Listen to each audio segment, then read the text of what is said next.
بسم اللہ الرحمن الرحیم نحمدہ ونصلی ونسلم علی رسول الکریم۔ حاضرین محترم، جب اللہ رب العزت نے آدم علیہ السلام کا خمیر یعنی پتلا تیار فرمایا تو فرشتے جوق در جوق آپ کی زیارت کرنے لگے۔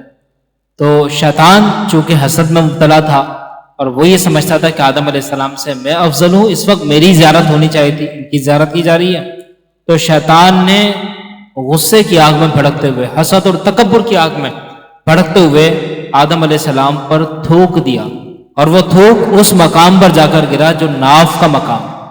اللہ رب العزت نے جبریل امین علیہ السلام کو حکم دیا، اے جبریل، اس جگہ جہاں شیطان کے تھوک کا اثر ہے اس کو نکال کر پھینک دو اور اس سے کتے کو تخلیق کر دو۔ جبریل امین علیہ السلام نے یہی فرمایا اور اس جگہ کی مٹی علیحدہ فرما دی۔ ہوا یہ کہ اس مٹی سے اللہ تعالیٰ نے کتے کو پیدا فرمایا۔ تو ناظرین محترم، اب اس حکایت کا جو سبق ہے دیکھیں، حکایت روح البیان میں علامہ اسماعیل حقی رحمۃ اللہ علیہ نے لکھی ہے۔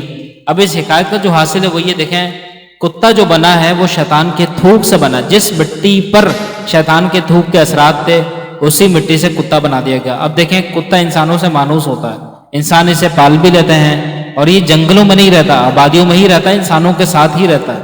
اور اس وجہ سے کیونکہ یہ اس کے اندر آدم علیہ السلام کی مٹی شامل ہے۔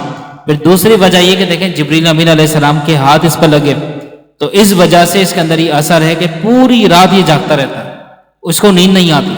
ہاں، صبح جب یہ سوتا ہے تو یہ اس کی مخلوق ہونے کا تقاضا ہے، کیونکہ رات بھر جا کے ہی تھک جاتا ہے، اس وجہ سے صبح یہ آرام کرتا ہے۔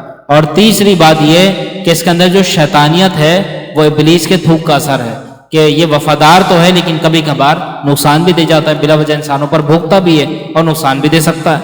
تو بہرحال ہمیں اس حکایت سے جو سبق ملا وہ یہ ملا، دیکھیں، شیطان نے بغض اور حسد میں آ کے تھوکا تھا، اور آدم علیہ السلام کے حسن کے اوپر اس نے دھبا لگانے کی کوشش کی، لیکن مقام ناف جب اللہ نے وہاں سے مٹی ہٹوائی تو وہ ناف کا جو مقام تھا وہ انسان کے لیے وجہ زینت بن گیا اور انسان کی خوبصورتی کی علامت بن گیا۔